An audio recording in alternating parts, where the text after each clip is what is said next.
This week, many of our topics have a common theme. How do you put a plan together to run a sustainable company? I mean, this podcast is called Startup to Last, so I guess it makes sense for us to talk about that from time to time. All right, let's go.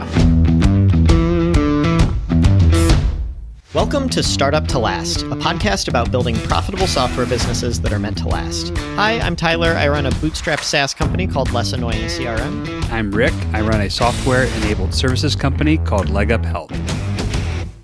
All right, what's going on, Rick? I'm excited to announce that I'm canceling my CRM subscription. It's finally renewal time, so I can stop paying for a service I don't like. So I love hearing people hating other CRMs. You're not using Less Annoying CRM. Let's get that out there. So tell me about it. Let the hatred flow through me, please.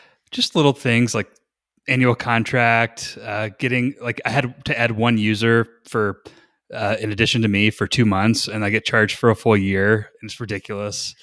Massive amount of money, like $600. Let me pause there real quick.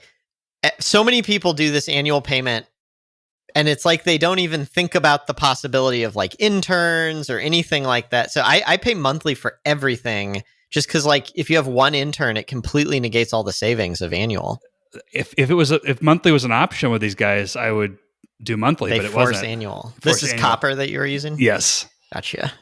Anyway, sorry. Go ahead. The thing that really like bothered me though with them was they would append data and update fields like picture and social media profiles that were inaccurate, and you had no way of disabling that. And I complained about it. And they're like, "Sorry, nope." Huh.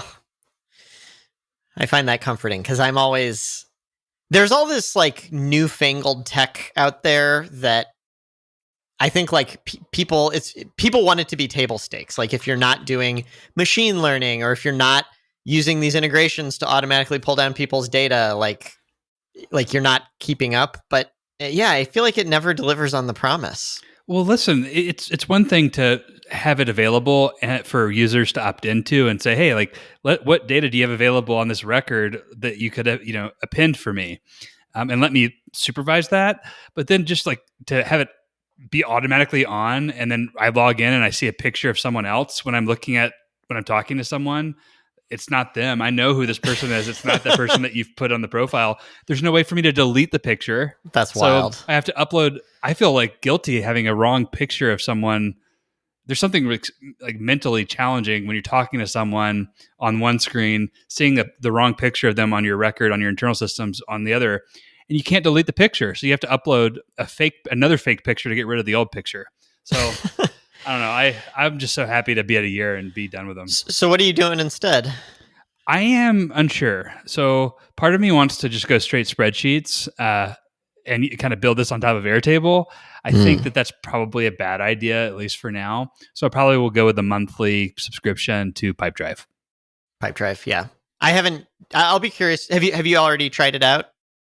I went with Copper over Pipedrive last time. So it was a foolish decision, I think. They definitely feel like of all of our competitors, they're like the next big thing. Or I guess at this point they already are the big thing, but they started around the same time as us and they seem to be the best option aside from obviously Less Annoying CRM, which is really the best option. Yeah, so my plan is to go with Pipedrive. The main reason being that they integrate with a lot of the other tools that I want to implement, and they have a Zapier integration. Yeah. Cool. Sounds good.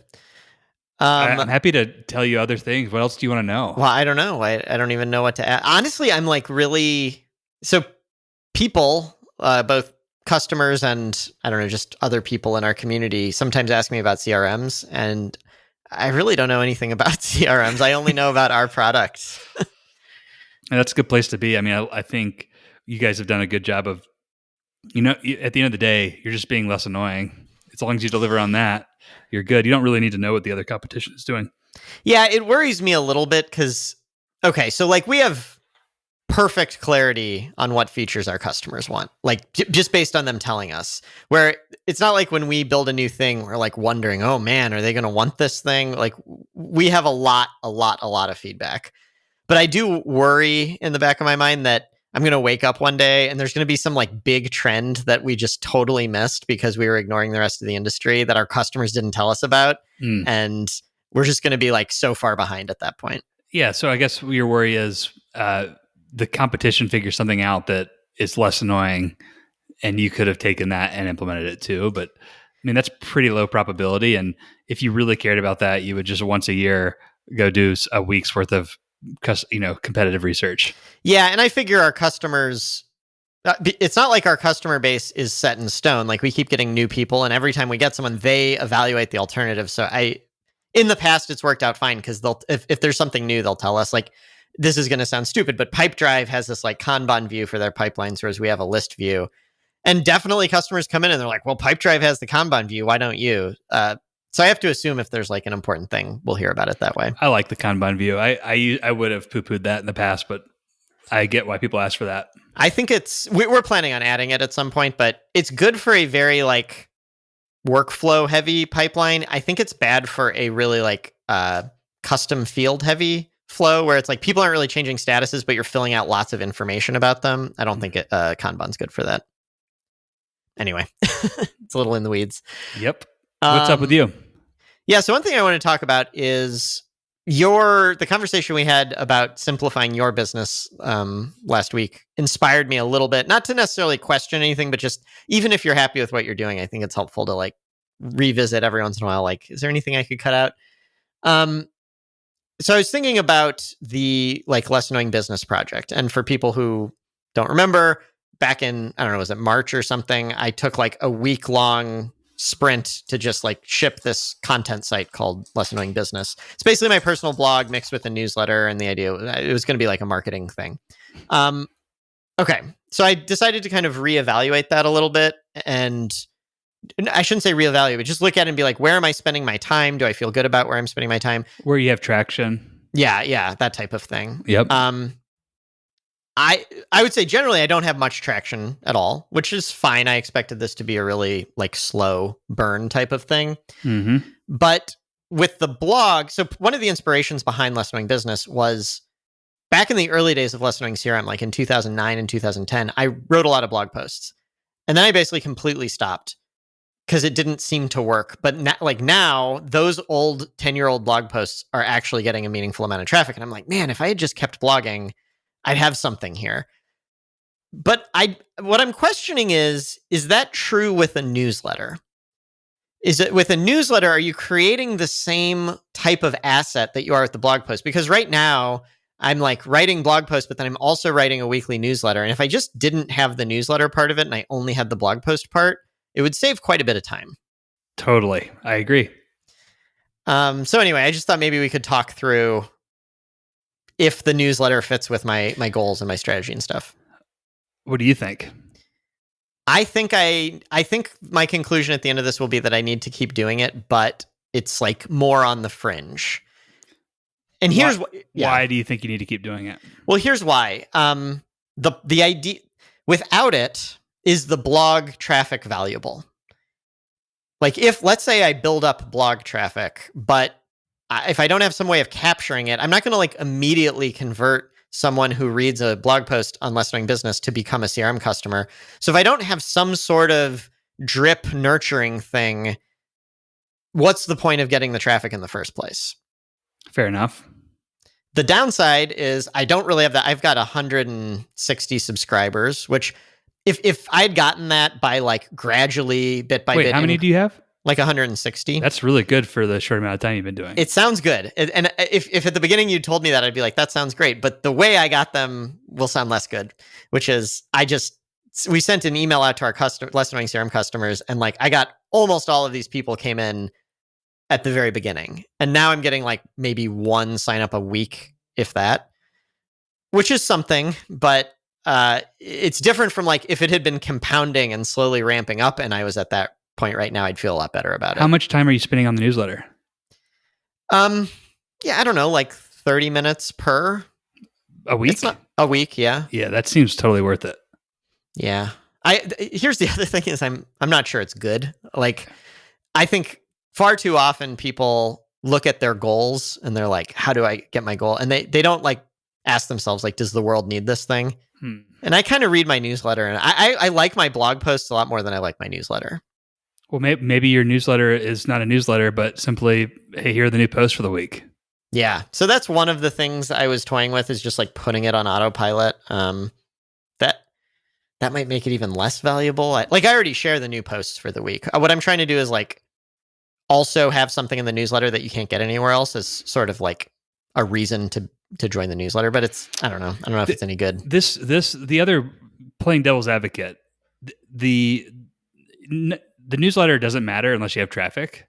Right. And so right now, what you are potentially, like, you could just have a subscribe for the newsletter and never send a newsletter, right?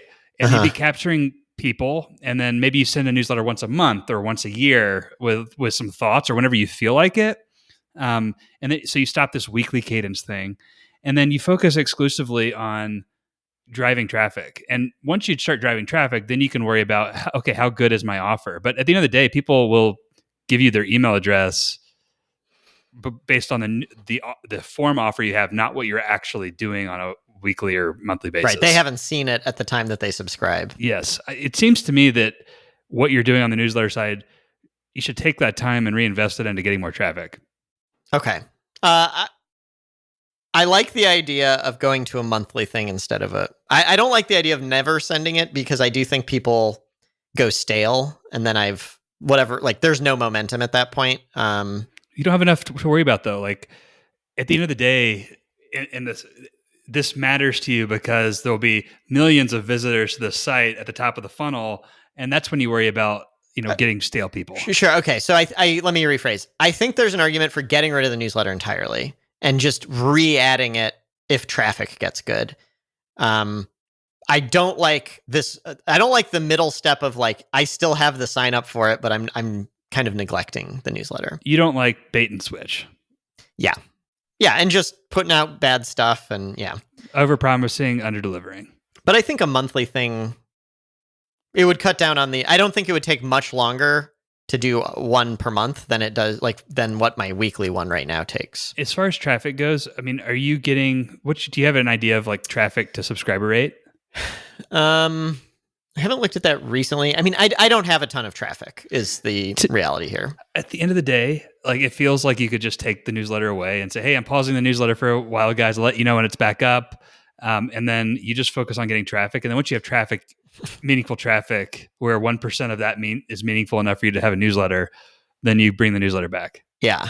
Okay. That resonates. I do question if I have the appetite for actually going and getting traffic also. Like, I like writing, and I think if I do it gradually over time, it's never going to be a huge site. I'm not delusional about that, but well, here's the reality. If I didn't need, if marketing were just figured out for Less Annoying CRM, I would have this as my personal blog. I would be very happy that I put the investment in to build it, because I've wanted a place to write. I have a place to write now. But I would just write when I want to and have absolutely no schedule. Okay, so maybe that's what you need to be doing then. The thing is, marketing's not figured out for Less Annoying CRM. It's tough though. This is like this roller coaster I've gone through for like years. So the last 6 months have been awesome. Like I would have been happy with. I would have been okay with 10% year-over-year growth. I would have been happy with 12. We're at 19. So like, whenever this happens, and this is just like random luck mostly, I think. Whenever this happens, I'm like, oh, great. I'm not going to do all that shit that I don't like doing. And then I lose all my momentum. And then this cycle goes downward. And then I'm like, oh man, I wish I was still doing all that marketing stuff. Yeah. So it seems like you have multiple reasons to do this site, which is good. I can talk to you about why I do the newsletter, and maybe that'll help you a little bit.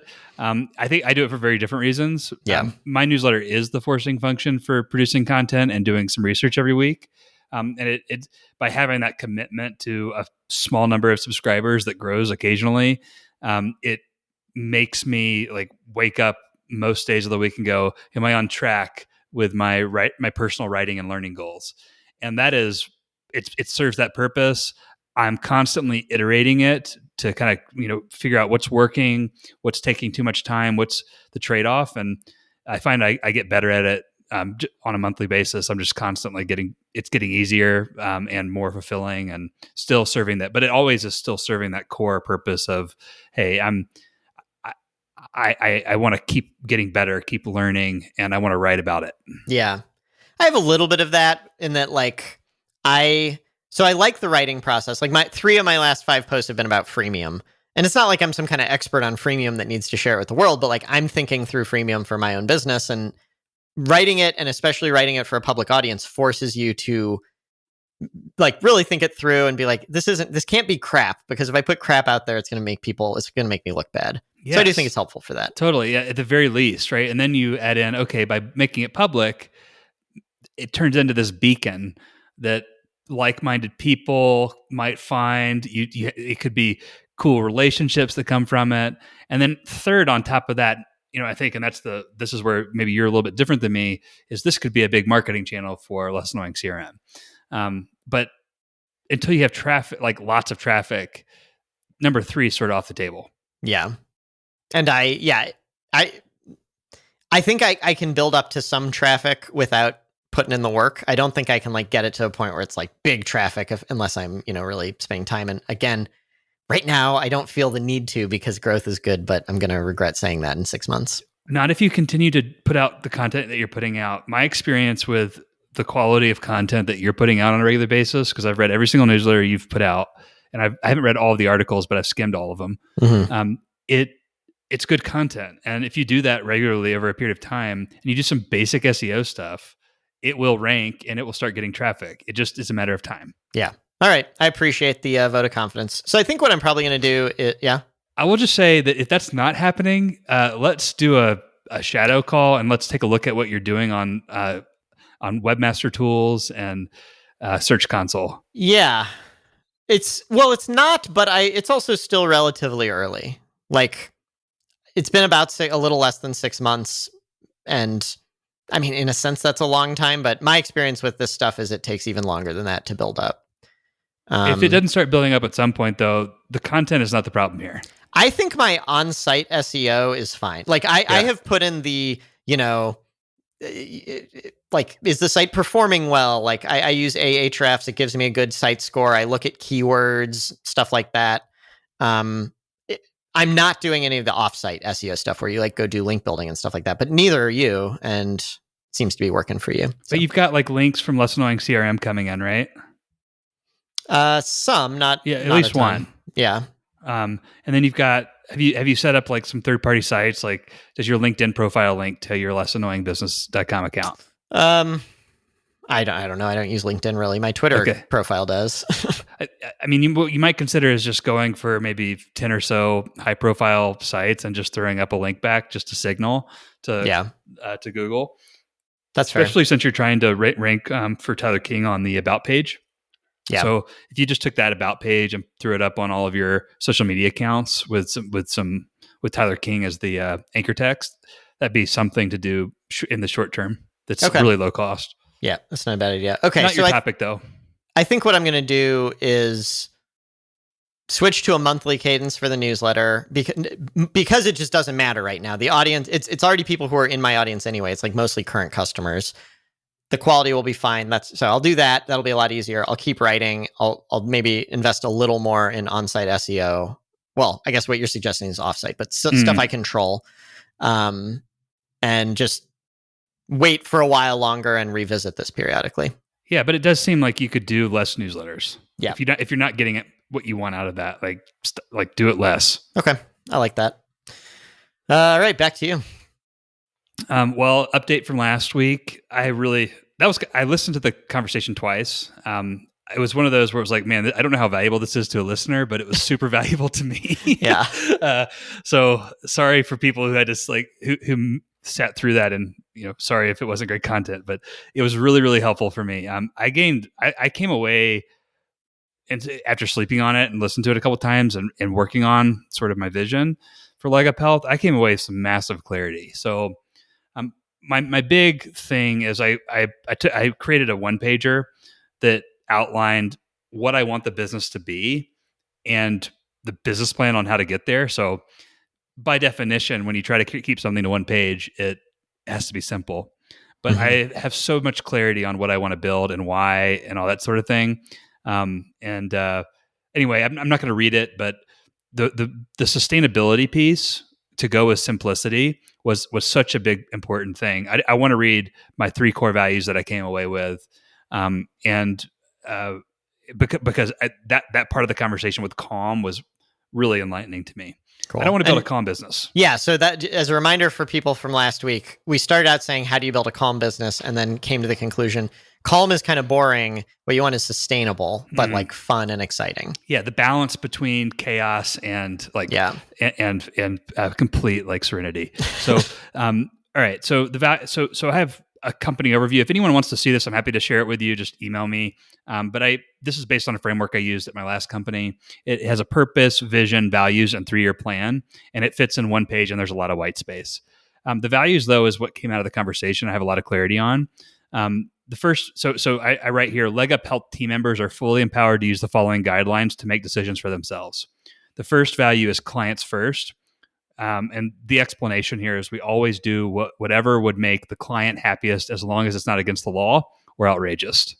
And this is like, I think gets into our secret sauce in terms of why we're different than other agents out there. And this is the simple thing that we do that makes us better. Simplicity is the second value. We keep things simple and only add complexity if it helps us better serve our clients. And this was a big takeaway from the simple front, which is we only add complexity if it's going to help us put our clients first. Yeah. Which are marketplace users, the marketplace people. And then third, sustainability is the third core value.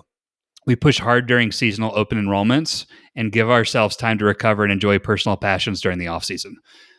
That captures what I want to build with Leg Up Health.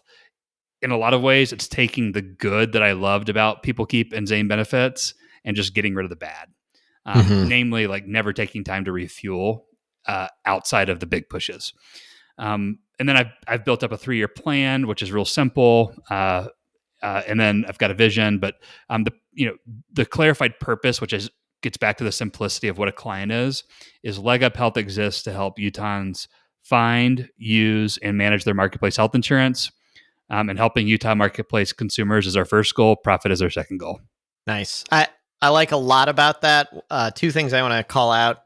One, I think getting clarity on who your customers are, that's something like almost any business benefits from.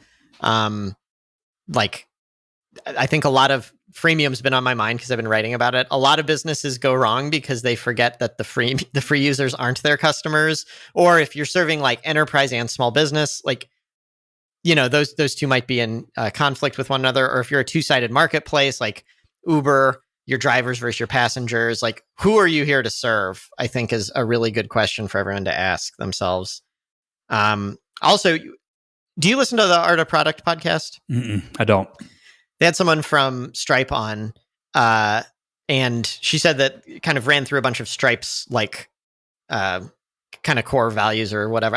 They kind of have a notebook of, I don't know, insights about what Stripe is. And one of the things I thought was interesting, I could be getting this wrong, but I believe they said it's customers, company, employees in that order, which makes sense. I think like that, like most businesses operate the way like employees are last on that list.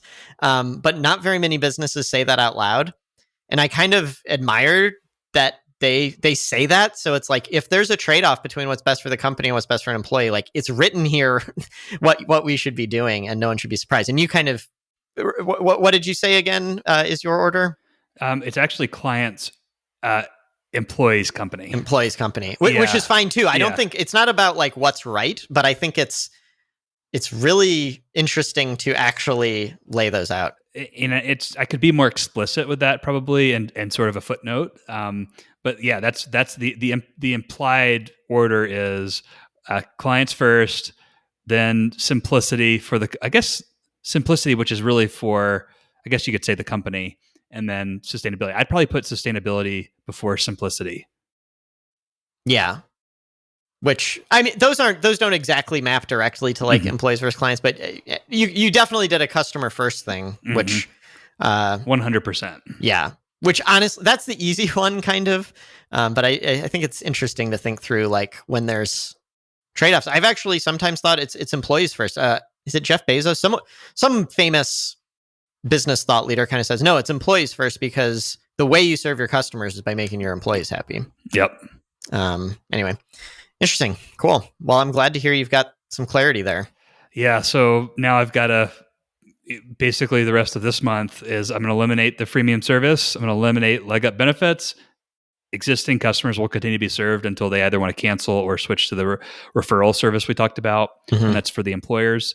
And then I've got to update the marketing website and onboarding flow to support the marketplace focus.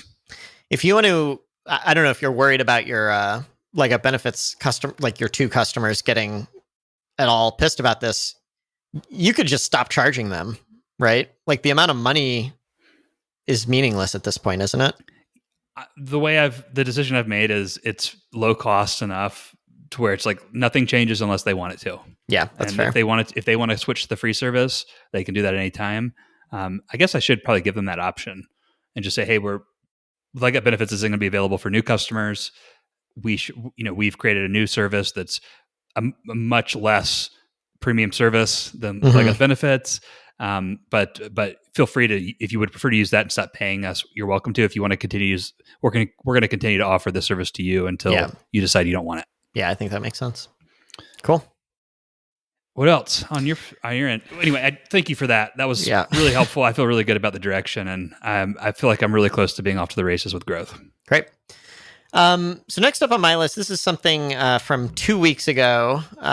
Someone emailed me just asking for a little clarification on something that I said on the podcast. So I kind of said basically what our long-term product roadmap is, and that it led to, we've just as a very quick summary, we kind of broke the business into 3 decades. Like if my career is 30 years, the first decade's already happened. That was build a single product bootstrapped company. The second year is build a bundle, or the second decade. And then the third decade is like create a new product category, like a much, much more ambitious idea. And I said the product bundle that we want to build is basically contacts or CRM, calendar, tasks, messaging, and notes. And so someone just kind of wrote in and asked, like, hey, how did you come up with those? And, like, what's the process for approaching this and stuff like that? So I thought maybe we could talk about this a little bit. Love to. We need to make sure I'm not just rambling here, so please feel free to interrupt and challenge and all that. One thing I wanted to talk about is, so the core question, this was asked by Martin. He said, like, how did you choose those 5 features? I don't validate stuff as much as a lot of people do. And I've come up with an excuse for why that's okay. Maybe it's just because I don't like to. But I think an important thing here, have you ever thought in terms of like market risk versus execution risk? In terms of what? Just like when you're starting a business, there may be other types of risk too. Yes, those two risks. Yes, market risk and execution risk. Market risk being things outside of your control, execution risk being things inside your control. Right. And I think different founders have different like skill sets. Or at this point, yes, I'm the founder, but there's 20 of us. So it's like our whole company has like DNA, right? I think we're good at execution risk things and not necessarily market risk things. So when we started a CRM, like I didn't need to validate, like, is there a market out there for CRM, right? Like there is. The question is, can you make a better one than everyone else? And I don't think there's any way to validate that from asking people, like from customer interviews. What do you think about that? Like, could I have gone out and validated whether or not Less Annoying CRM would work?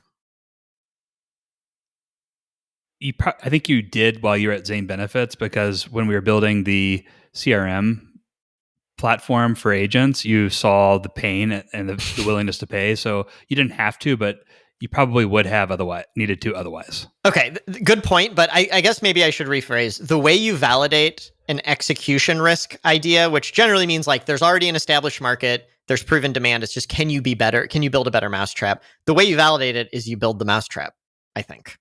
Yeah, it's hard to say. I mean, you could say, you could dive in and say, what are the requirements for this? Do I have what is the confidence in my ability to do this, do the things necessary to achieve the outcome? And Like, for example, me building a CRM, that would be hard because I don't know I'm not a very good programmer. So I think there is some quick analysis, but it's very low cost. Yeah. It's not like the deep customer research that you read about all the time on indie hackers. I mean, stuff. The nice thing about when you have to validate a market, you have to go out and say, for example, leg up health.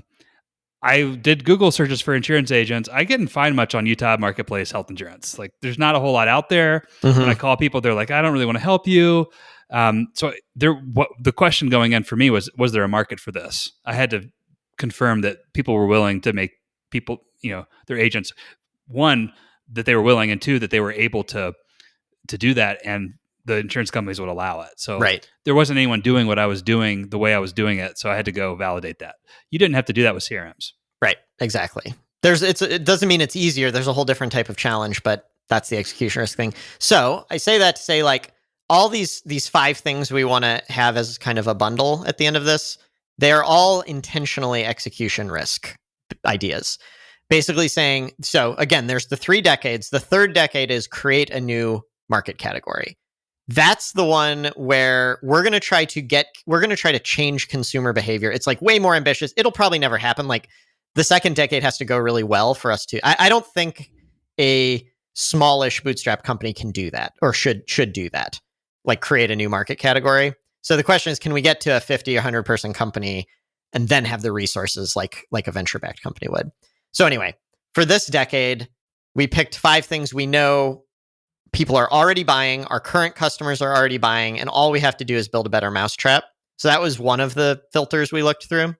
The other one was, I don't know if I've used this like analogy on the podcast before or not, but if you kind of think of all of the opportunity out there as an ocean, and then the things you currently have is like an island on the ocean. So for example, we have a CRM. So like you can kind of draw borders around like the CRM part of the ocean.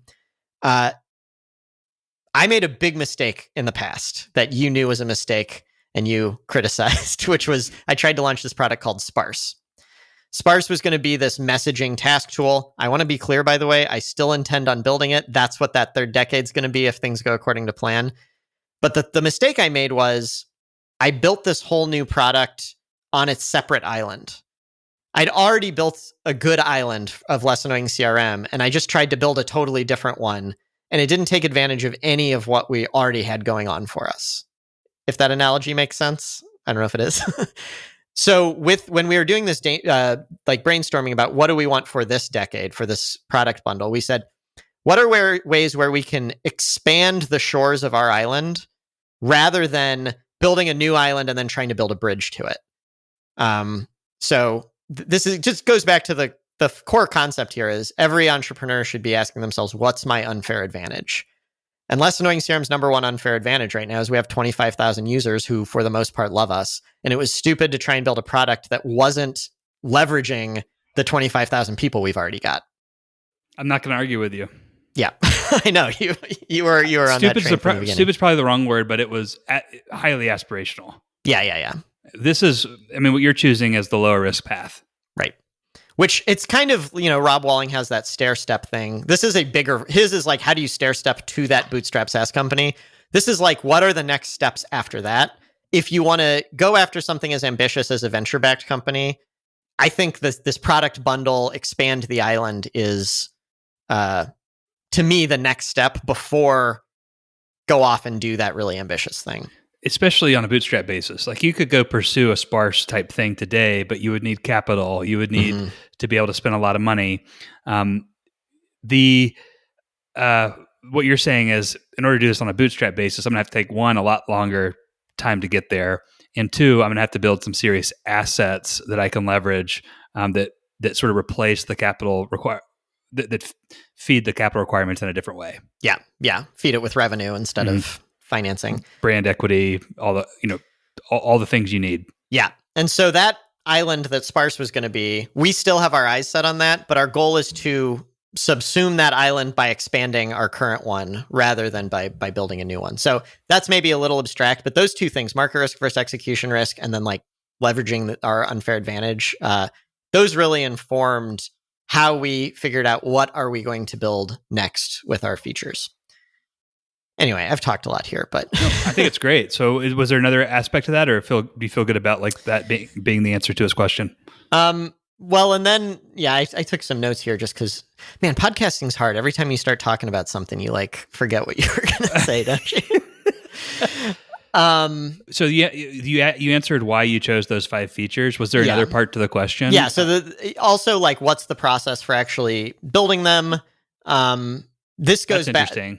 Because that's a lot. You mentioned 5 different features. Mm-hmm. Are you like there's one approach where it's let's move forward, sort of push the perimeter out of the island on all fronts at the same time, or do you go after one and push all the way out?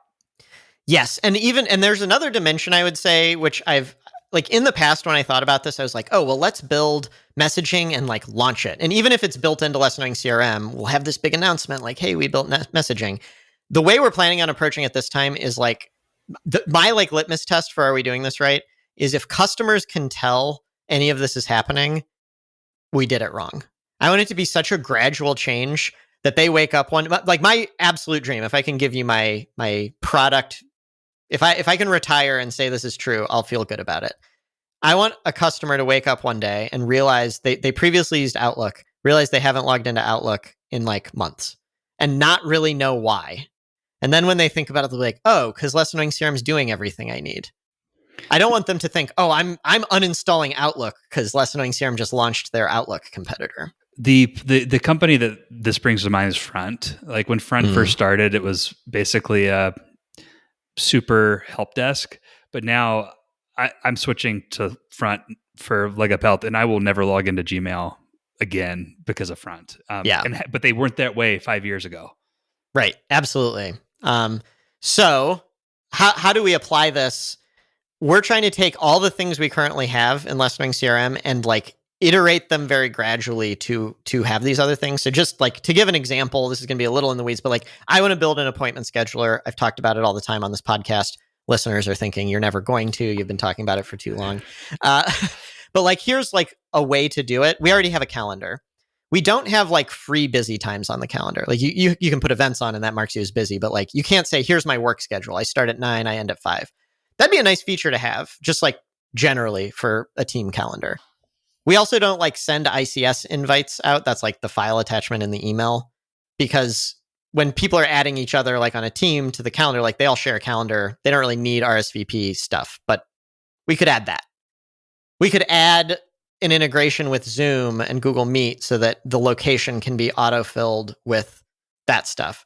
All of these things are going to look like improvements to our calendar. And then one day you're going to wake up and realize, oh, we just built Calendly.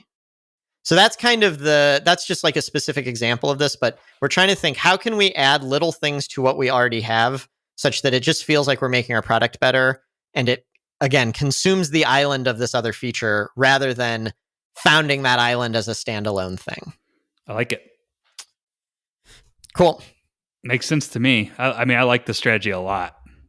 Yeah, I'm excited for it because I've tried so many times to in the past do bigger things, and it's when you've got something that's working, it's so hard to justify diverting resources rather than every incremental change to Less Annoying CRM makes us money right now. Totally, and if you do that consistently over a long enough period of time, you can take those additional features and package them and say, oh, we've had this whole new product in addition to CRM. And that's cool. Versus saying, hey, we have this product, let's launch an MVP and have it be a distraction. You're going, hey, let's just make our CRM better until it also is an appointment scheduler. Yeah. Now, 2 final things I want to address. One is immediately related to what you just said. With Sparse, the idea was not for Sparse to be a separate thing from Less Annoying CRM. The idea was for them to converge. We were going to build Sparse. It was even going to be called a separate thing, but the idea was like, over time, they'll grow towards each other. But that's like maybe trying to achieve the same outcome, but in a different way, which I now don't like. The second thing is a tough thing here. Our customers do not want us to stop being what we are, right? And that's a really hard thing.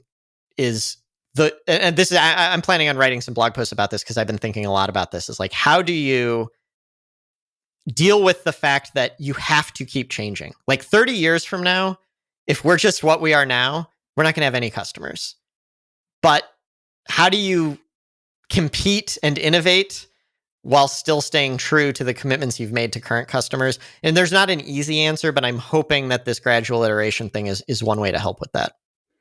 Yeah, and what you aren't accounting for in the gradual iteration is some massive innovation that you can't even fathom right now that is like the internet that changes your plans completely. But that's how life is. We don't know that if there's an asteroid coming for the Earth that we haven't seen yet that's going to blow it up in 10 years. We don't know it's coming. Like it's going to surprise us. It's hard to plan for it. But yeah, that's a good point. There are so many CRMs that prior to Salesforce, they were huge, they dominated, and they just didn't make the shift to the SaaS model fast enough, and they're all goners now.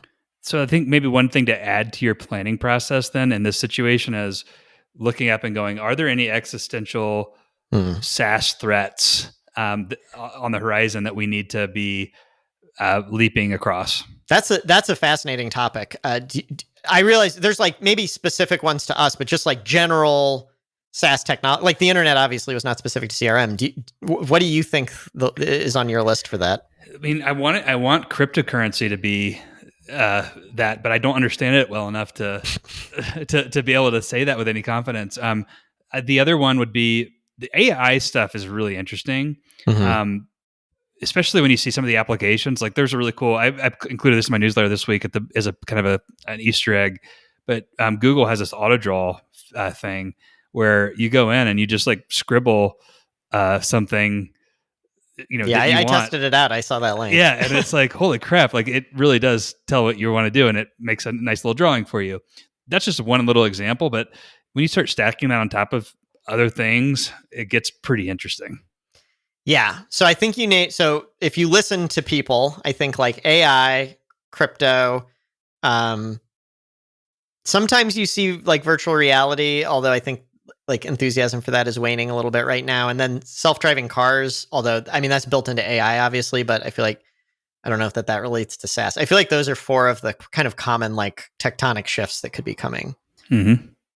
I've avoided AI thus far because I think like I'm not an expert on it, but I think there are a lot of companies trying to apply it to CRMs, and it either doesn't work or it only works for really, really big companies. Because like the way AI works right now is you need a giant data set to like, what's the word? Train it against. Our customers have like 50 contacts. I have trouble imagining it working for them, but I could maybe have my head buried in the sand on that one. There's probably some version years from now, decades from now, of the auto draw for your customers where the idea of a sales rep's job being automated by a bot is pretty interesting and pretty threatening to a CRM. That's a great point. And that's actually, I didn't mention this earlier, but what our customers expect is for us to move more into sales and marketing. But I actually think a CRM sits between sales and marketing and internal team collaboration. We definitely want to move more. We don't want to abandon any of the space we've already occupied, but all of the movement is towards collaboration and stuff like that, rather than email marketing, sales automation, that type of stuff. Yeah, if you get too specialized, that's where AI can come get you. But if it's cross-functional collaboration, that's like the last thing AI will tackle. Yeah, at the point that AI tackles that, no humans have jobs anymore. Yeah. All right. Well, we've probably beaten this topic to death, but thanks for humoring me there. That was a fun one to beat. The other thing I'm working on this week, and I just, you probably don't have to deal with this kind of stuff, but because I'm in a regulated space, I have an annual or biannual licensing and certification requirement. So I'm working through that this week. I have to take 24 hours of continuing education. I'm usually pretty good at doing it in less than 24 hours because it's online, but it's a doozy, man. Do you like learn anything from this, or is this really just you have to check the box? It's a good refresher. It's usually a reminder of things that maybe that aren't top of mind, or because I have an accident and life license, most of the stuff I don't know a ton about life insurance, but the life insurance stuff is is educational. But for the most part, it's pretty like, oh man, do I really have to? And the questions are worded so weirdly that it's kind of like taking a really bad end of year test from school where there's like 3 right answers.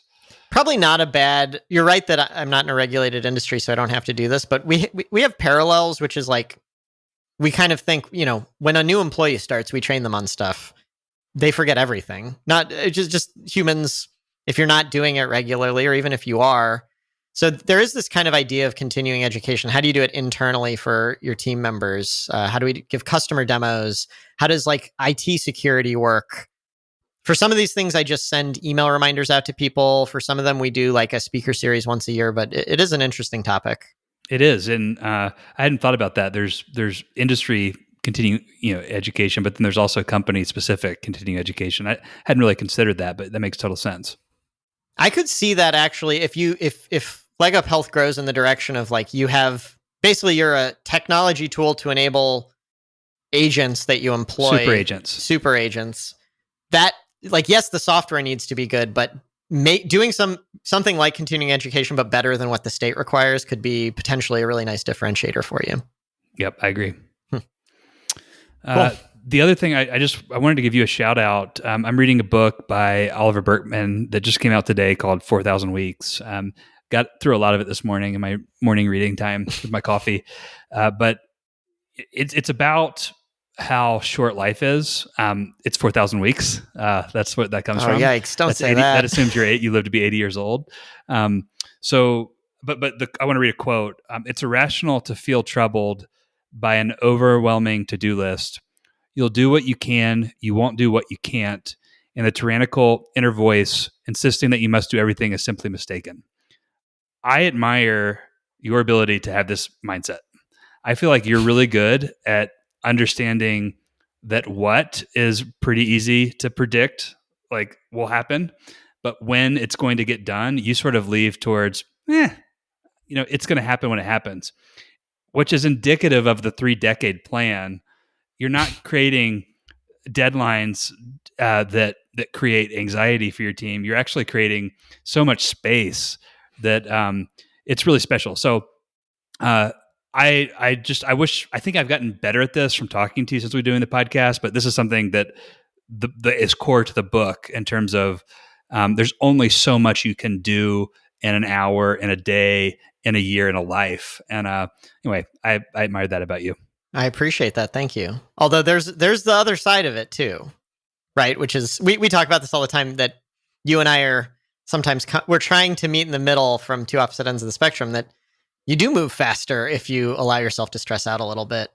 Not if you let it get to the point of burnout or whatever, but like, I think there's an argument for having more urgency than I do. Yeah. And my point here is less about urgency and more about focus.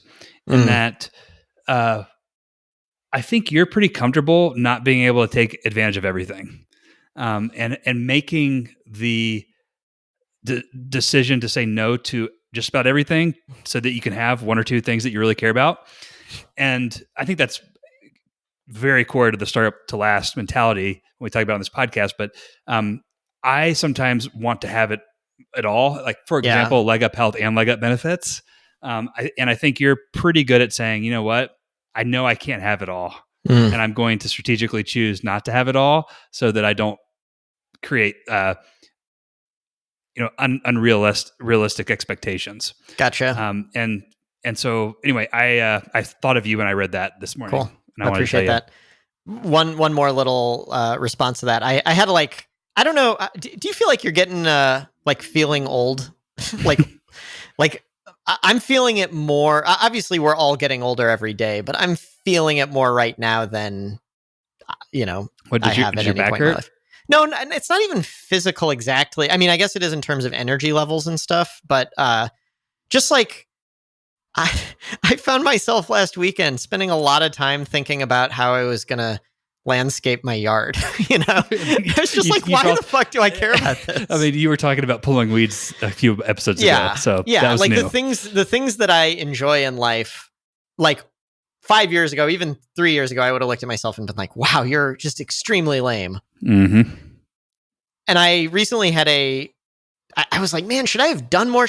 Was it dumb to move back to St. Louis from San Francisco? Should I gone to a different city? Should I be traveling more, this or that? Like, then I wouldn't be old. But then I was like, you know what? I'd still be, the same number of days would have passed. They would have passed either way. And I found that kind of oddly comforting. Yes. Anyway, I don't know if that makes any sense, but no, it does. That was my little reflection recently. No, I get it. Part of what I'm trying to take from this concept is just being okay doing less and doing more of that less. And it's hard. And being okay with that. Well, especially now, I mean, you've got a kid. I assume that must change this quite a bit, I would think. It creates a pretty powerful forcing function because when I'm not with him, when I'm doing anything other than being with him, I'm not with him. And there is something there's a huge opportunity cost with that I didn't anticipate I would feel.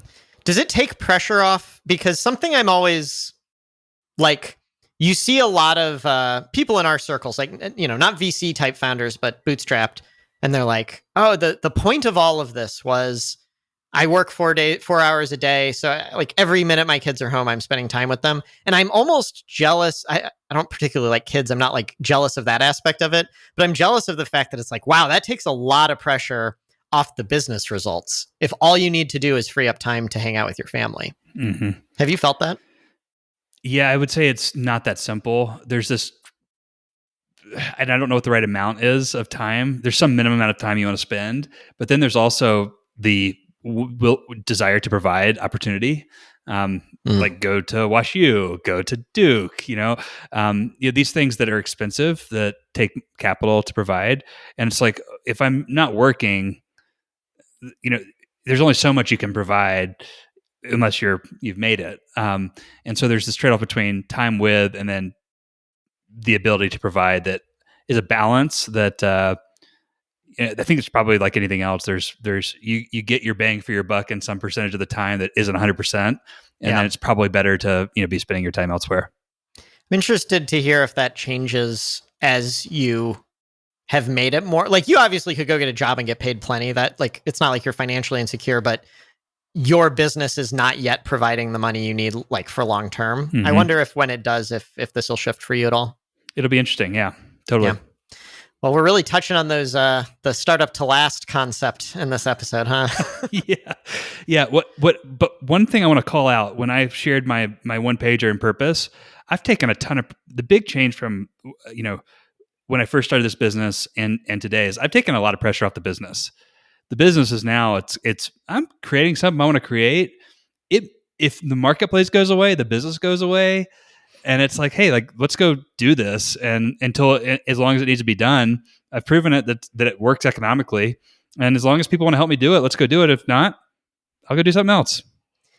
That's like, you didn't use the term that I'm Zen, but you kind of said you admire me for being Zen in a certain way. Mm-hmm. This is a different type of Zen that I would be so stressed out being in a market that, like you said, could go away, or just regulations could change. Like, there's so much stuff outside of your control. It did stress me out. I did work in that industry with you. And wow. Yeah, and it has stressed me out. But this mindset, it's half of the battle is mindset. And so I feel really good about where I am. So yeah, that's awesome. Cool. Anything else you want to cover today? No, we've probably rambled enough here. The podcast is going to turn into our rambling. Yeah. Our ramblings. We should just call it the ramblings. Let's talk about your kids some more. If you like to review past topics and show notes, visit startuptolast.com. I'll see you next week, Tyler. See ya.